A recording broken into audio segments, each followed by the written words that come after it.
Keep it rap food, keep it rap food. Keep it rap food, keep it rap food. Steady hands, cut clean, steady grind, builds dreams. Keep it rap food, keep it rap food. 7 days a week, let the hustle speak. Keep it rap food, keep it rap food. No rush, no skips, no. All right. Good Friday evening, everyone. I'm Ruben Escalona with Red Alpha Custom Prints and Red Alpha Studios, here with another episode of Showmates, our show where we recap movies that we just seen, shows that we're watching on all the various streaming channels that we watch, and what's in something new for this for today, for this week, is what's going on around town. It's something that I wanted to kind of add to the flavor of the show. And for those of you guys who are just tuning in for the first time, and maybe you're scrolling and you're coming across this live feed, I wanted to take a moment to introduce myself. I'm Ruben Escalona. I'm the owner of Red Alpha Custom Prints. We're a local company here in Abilene, Texas, and we provide various print products for businesses and individuals. Also, the owner of Red Alpha Studios, where we try to entertain you. We have 3 different shows that come on every week. On Monday, we have the Red Alpha Mugshot Monday podcast at 9 a.m. every Monday. On Wednesdays, we have the Behind the X's and O's live stream podcast, where we interview local business owners and community leaders, and we talk about behind the scenes, things, conversations, and situations that come up that we all go through that maybe don't make the highlight reels and get posted on social media. And then on Fridays, it's the return of the Showmates show. Any of you guys who have been following us for any length of time know that my wife and I are avid show watchers. I consider myself a professional binge watcher, and I know that there's other people that are higher level than I am, but we love to watch shows. We love to go to the movies, and love to talk about it. My partner in crime, my wife, she has transitioned to a new position as producer of the shows. So you're just gonna see me today.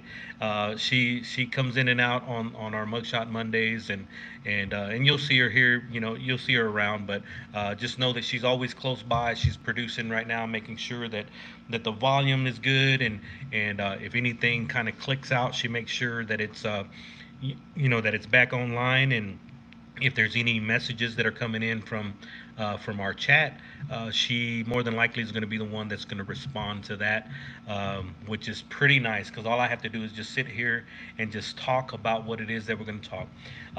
But first and foremost, I just wanted to make some announcements, some things that are going on around town. You hear a lot of people saying, "What is there to do in Abilene?" Well, let me tell you what there is to do here in Abilene.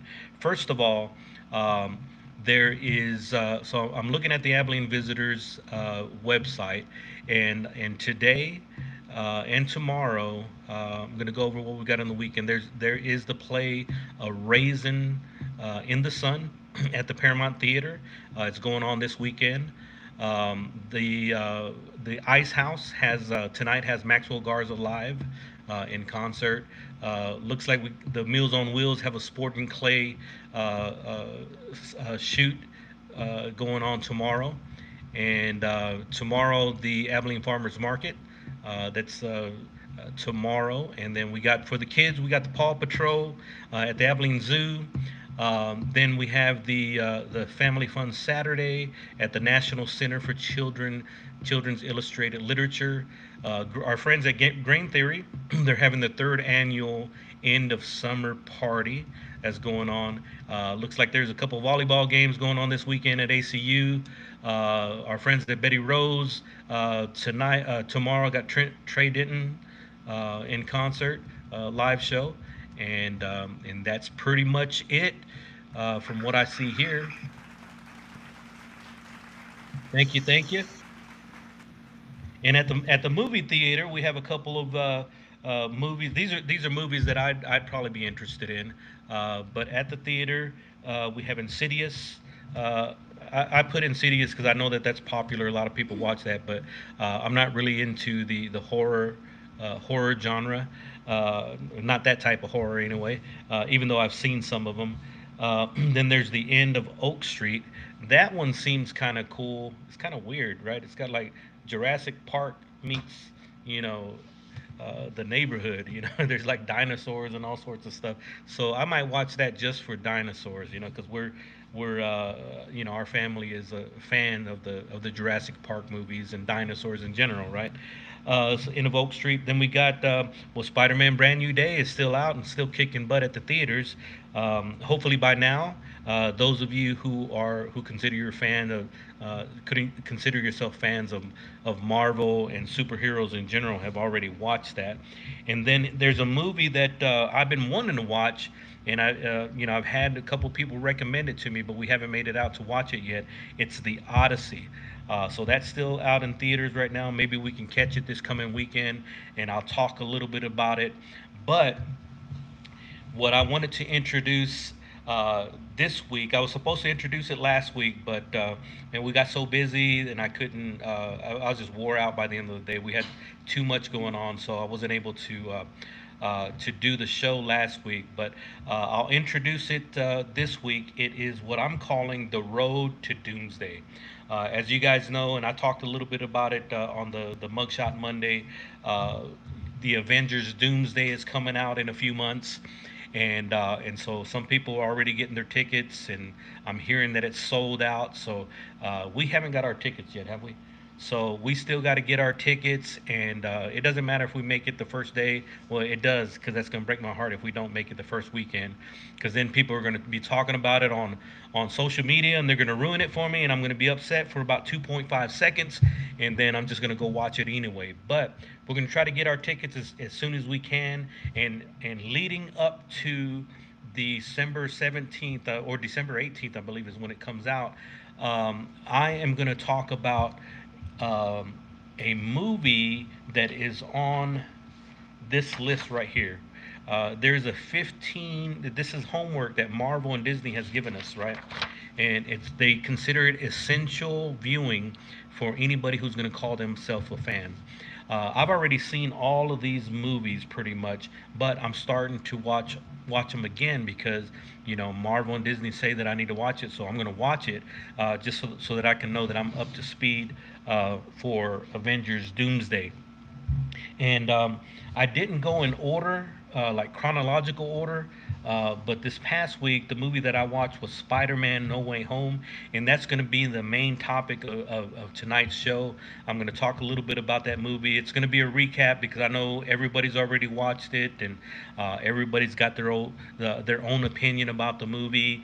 And I'm going to talk a little bit about it, and then maybe raise some questions on what it could mean for the upcoming movie Avengers Doomsday. But on this list, we got some familiar movies, which you guys probably seen them all, but you might want to go and watch them again. There is X-Men 2000. There's X2, X-Men United. That one came out in 2003. Captain America, the First Avenger. That's 2011. The Avengers, Infinity War, Avengers Endgame, Loki, season 1 and 2. Shang-Chi and the Legend of the Ten Rings, Spider-Man: No Way Home, Doctor Strange in the Multiverse of Madness. That was a good one. Black Panther: Wakanda Forever, Deadpool and Wolverine. Oh man, that's I don't need an excuse to watch that movie again.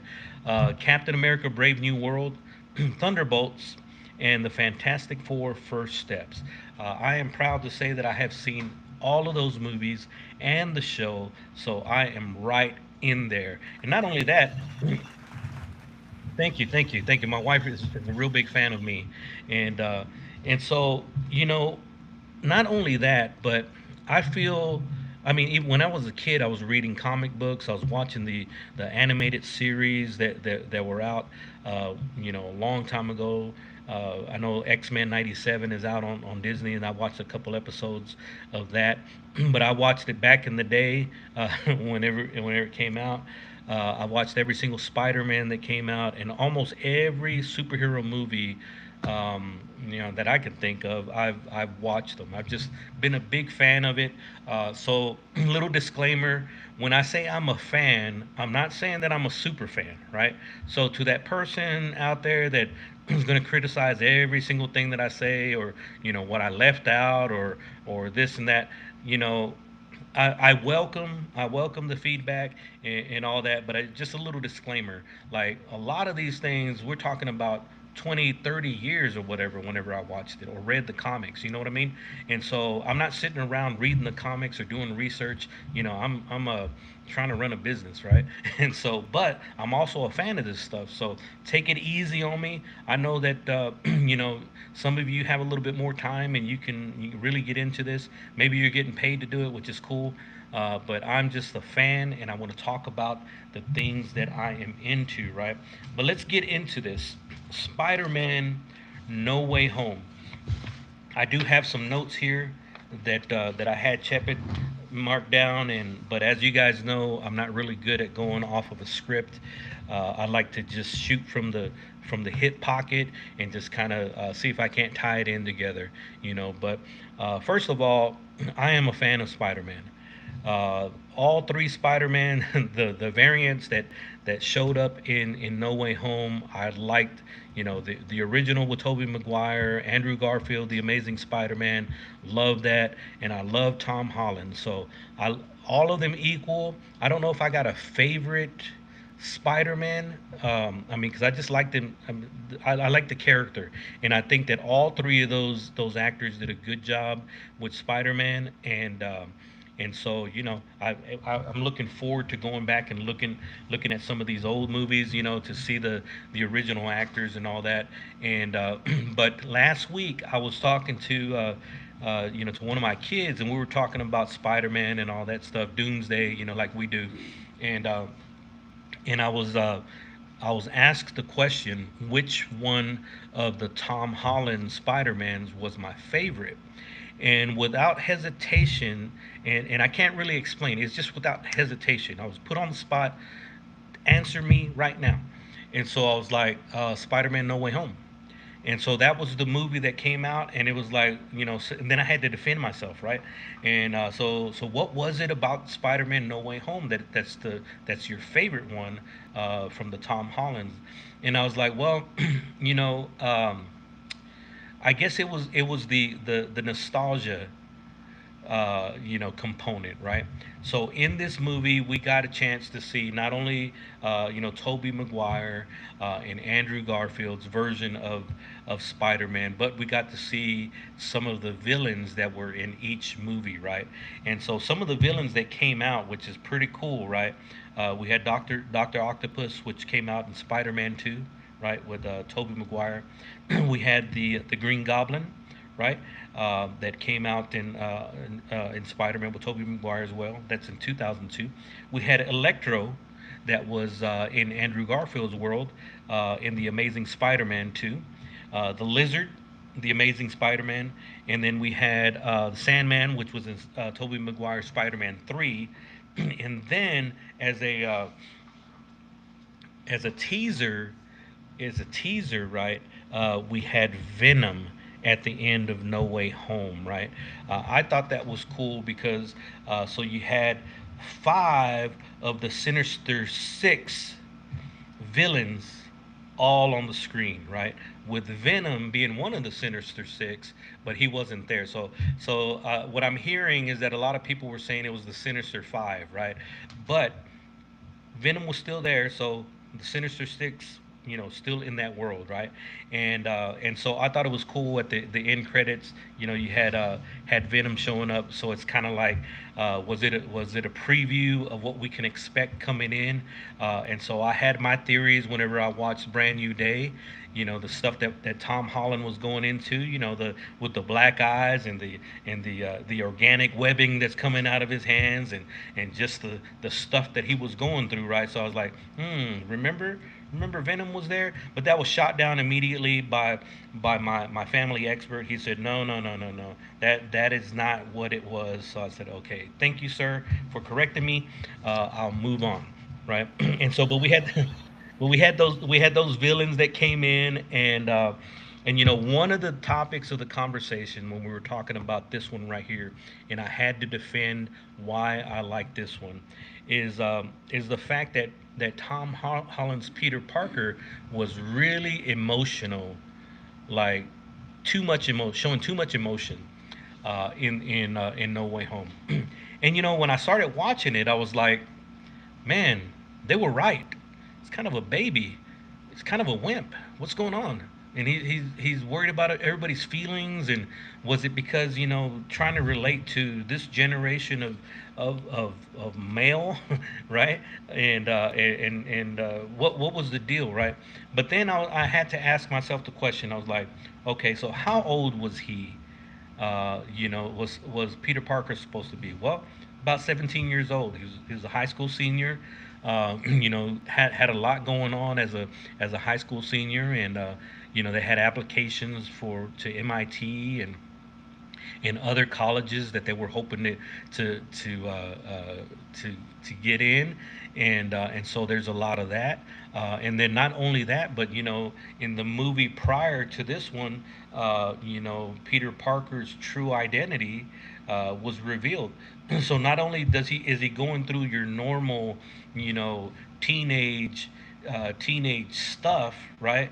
And but he's also going through, the fact that some people like who were out to get him, they know who he is, right? They know who Spider-Man is. They know it's Peter Parker, and the fact that who he was is affecting his girlfriend and his best friend, right? And so that's a lot to handle, right? I don't know if I'd be that emotional just because my generation, we were told to just suck it up, buttercup, or rub some dirt on it, which is my advice, to anybody that is going through hardship.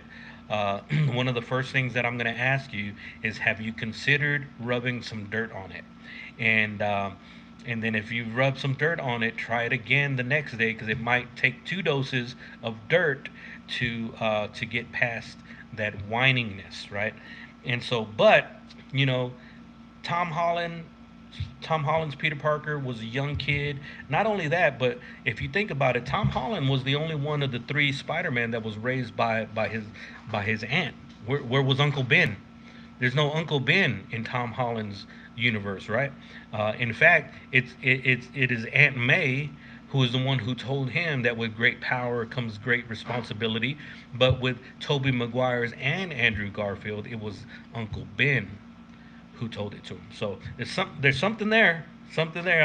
I don't want to get in an argument with the single mothers out there. I don't want to get into an argument right there. But I'm telling you, whenever the father is present, the boys are going to be a little bit tougher, right? That's just from my experience, right? Unless the single mothers put their kids in sports and stuff like that, where they have a positive male role model, then there's going to be something a little bit different, right? But in most cases, when they're raised by their mother, they're going to be like Tom Holland, or their grandmother, right? They're going to be like Tom Holland's character was, right? Peter Parker's was. So, but so let's give him a little bit of let's cut him some slack, right? He's a 17-year-old kid who's being raised by his grandmother. How tough can you expect him to be, even though he is a superhero who can bench press 10,000 pounds? I think that's what. If I'm not mistaken, that's how much Spider-Man can bench press is about 10,000 pounds, and which is amazing, right? Yeah, I did. I looked at the Marvel Wikipedia, where it gives all the strengths and stuff to the different superheroes, and Spider-Man can bench press some weight. That boy can move some weight. 10,000 pounds. That's like a car. He doesn't even need a jack. He probably doesn't know how to change a tire though. But I mean, if he needed to lift a car, he could do it. 10,000 pounds, a small car like a Toyota Corolla. He can move that, no problems. So before the multiverse is introduced, right? Um, so Peter Parker's going through all of his stuff, right? For being a teenager, and then his identity being revealed, right? So he's going through all this stuff, and then he goes and he goes to none other than Doctor Strange, to see if maybe he can help him out, right? And so he goes to Doctor Strange and says, "Hey, I'm going through all this stuff. Can you make it to where, the people that know who I am don't know who I am, right?" So then Doctor Strange is running his spell. First of all, let's start here. What was Doctor Strange thinking by, I mean, because Peter's going to change his mind. You knew that he was going to change his mind like 10 seconds into it. You should have known that, right? And so, as a 17-year-old kid, what's bothering you right now is not going to be bothering you 5 minutes from now, and definitely not in a day or two. And so, Doctor Strange, being the adult in the situation, he should have said, you know what, let's let's give it some time. Let's think about it. You don't, we'll figure it out. How about doing a spell to where you got a disguise, right? I mean, he's the master of magic, right? And so I was gonna say the Ministry of Magic. He's part of the Ministry of Magic in the multiverse crossover between Harry Potter and Marvel, right? So you got Doctor Strange. He could have just gave put a cast a spell to where he didn't, look like Peter Parker anymore, right? That was one option.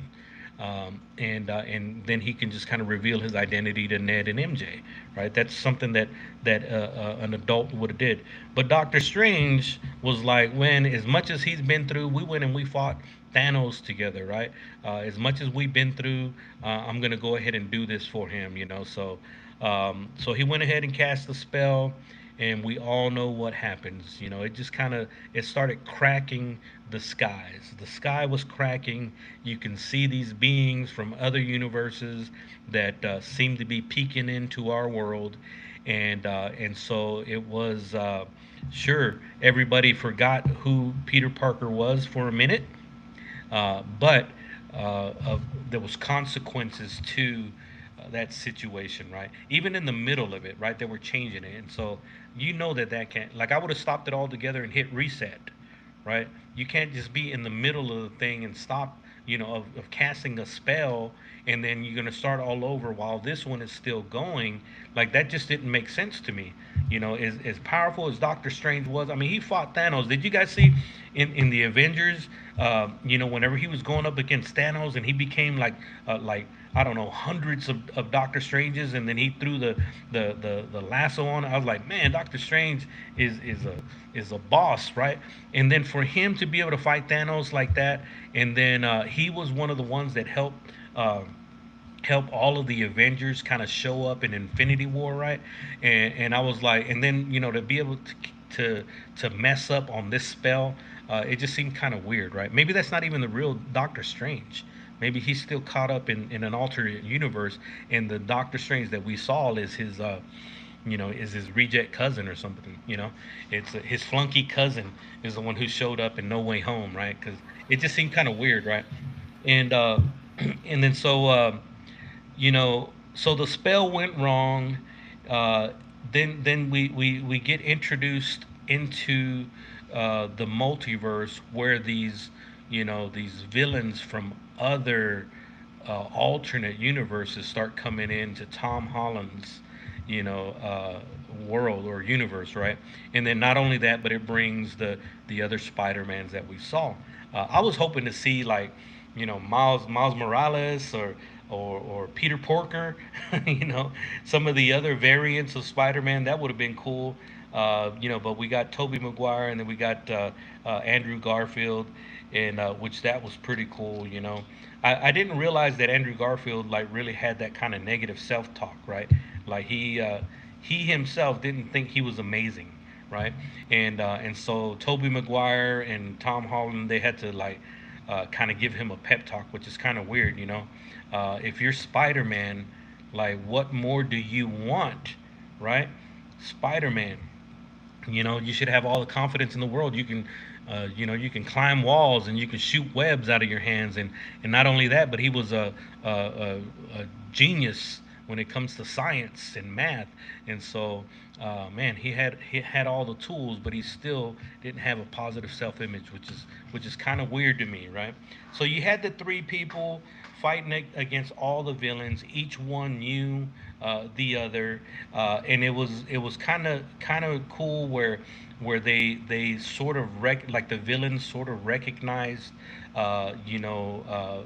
Peter, Tom Holland's Peter, but they were like, well, wait a minute, whenever the Hobgoblin was not the Hobgoblin, the Green Goblin was talking to Holland's Peter Parker, he was like, Peter, and he's like, well, wait a minute, there's something different, right?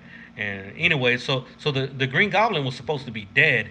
Maybe that was what was wrong with him. He died, right? And so he resurrected for this one right here. So that goes to show you that the spell opened up more than just the land of the living, right?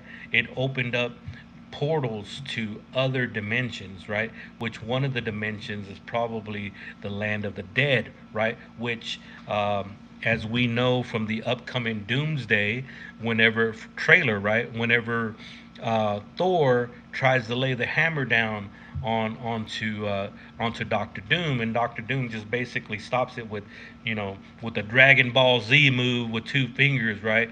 And then he says, because Thor tells him, he says, you're gonna pray for hell long before I grant you death, right? And then Doctor Doom says one of his classic lines from the comic books. He says, "Hell answers to me," right? So that's pretty cool. It's pretty cool how they bring all that stuff in, and so that's my whole point. The spell that Doctor Strange did, it opened up more than just the land of the living, which could be one of the things that happened, with Doctor Doom's character, right? The stuff that happened that we haven't seen yet, but I'm hoping that we could get a backstory into that to see what the people that we call heroes, right? To see what their choices made that affected somebody else in another universe, right? And so we call them heroes now, but if we were living from the other perspective, from Victor Von Doom's perspective, maybe these guys are the villains, right? And I went through that before, that kind of situation whenever we were watching The Walking Dead, so we're following in The Walking Dead, we're following Rick Grimes and that group, right? And to us, they're the good guys, right? And then so we look at Negan and the Saviors and the Governor and all those people. We look at them as the bad guys.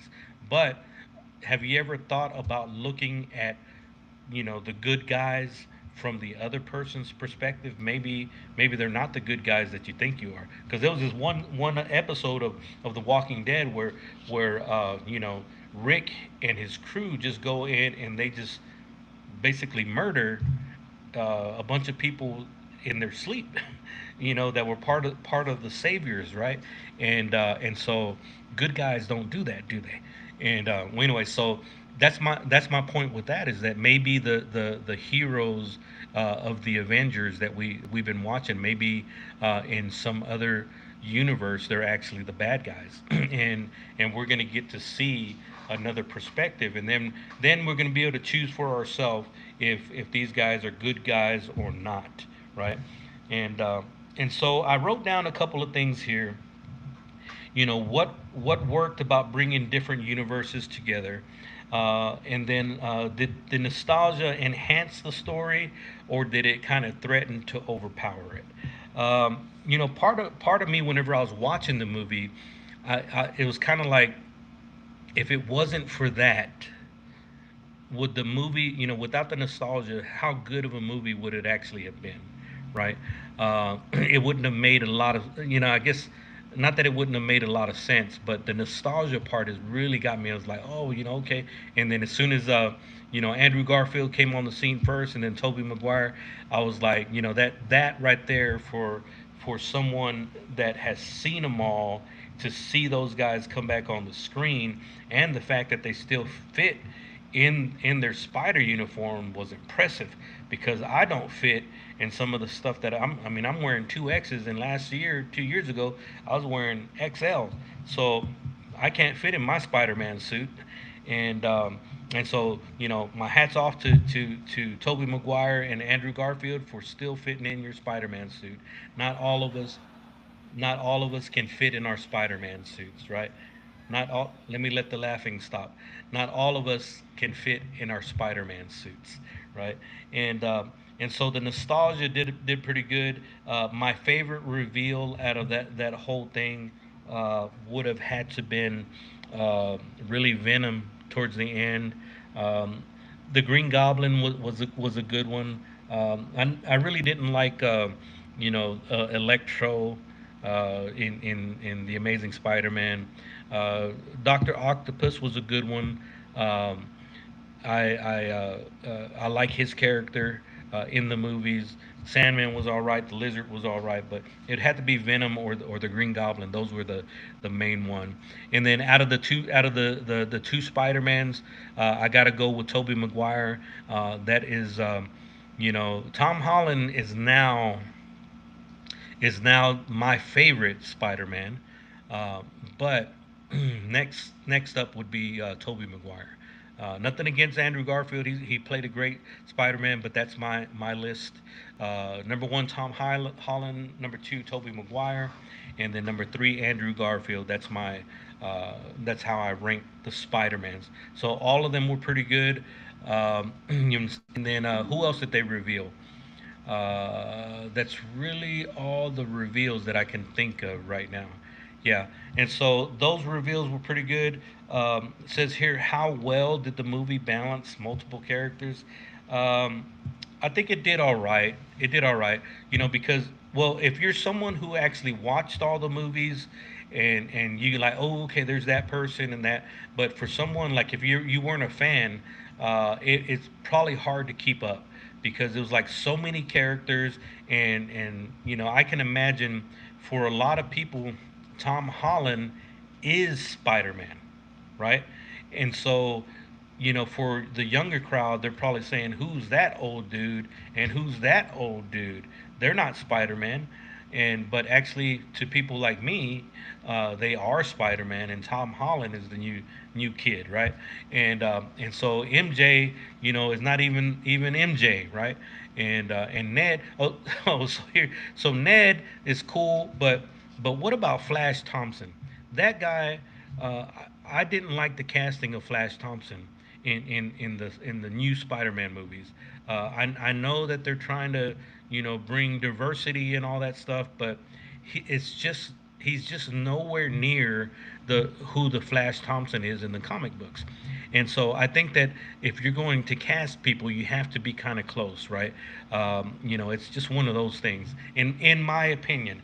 But of course, I'm not a movie director, and I don't cast for different stuff like that. But in my opinion, you have to stick as close as you can to the characters in the books or the comic books to make it believable. Flash Thompson is just not doing it for me in these movies. He's just kind of like, there's no way you're Flash Thompson. Because Flash Thompson, from what I remember, he's athletic, right? Played football, I believe, and he was a bigger dude, right? And so the Flash Thompson in these movies just didn't do it for me. And so that's those reveals right there. All those characters that they were working with, just kind of, it was a lot going on in the movie, and then only to end where him and MJ, they say their goodbyes, and then MJ and Ned don't know him anymore, and so that's how that movie ends. What I think that the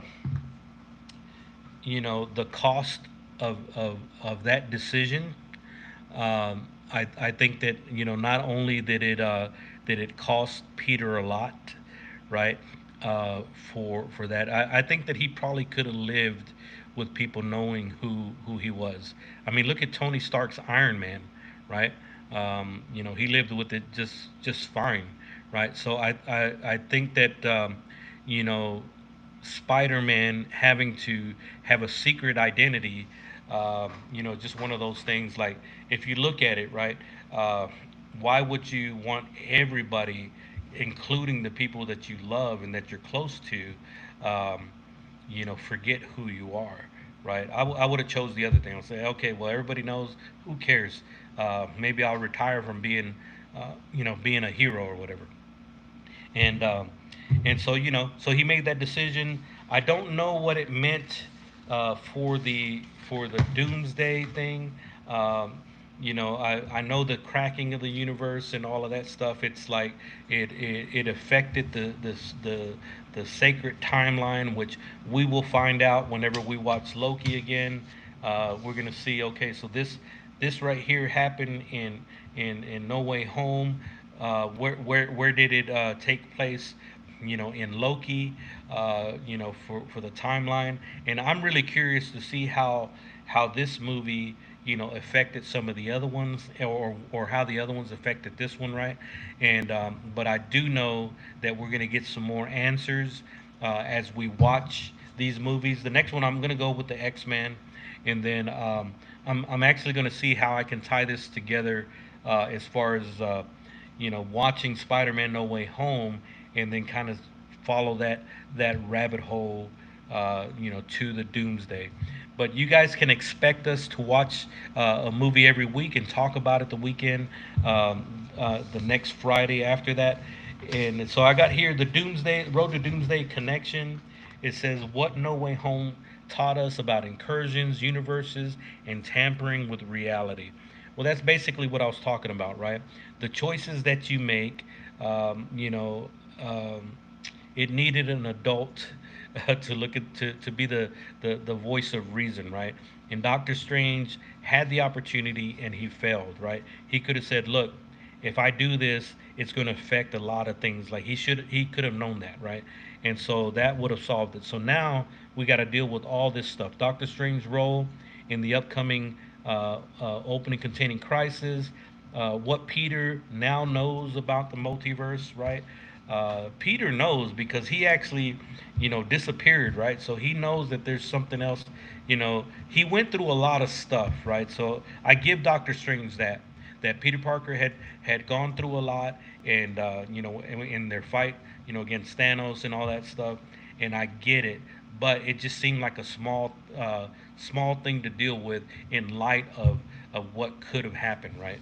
And so my favorite scene I got here. What was my favorite scene? I would say that I got to go back to the Venom thing at the post credit scene, because I am excited about Peter Parker becoming the Venom, right? Not Venom, but getting the alien symbiote, and becoming like, where he loses whatever was holding him back. It's like now he's just more aggressive, he's stronger.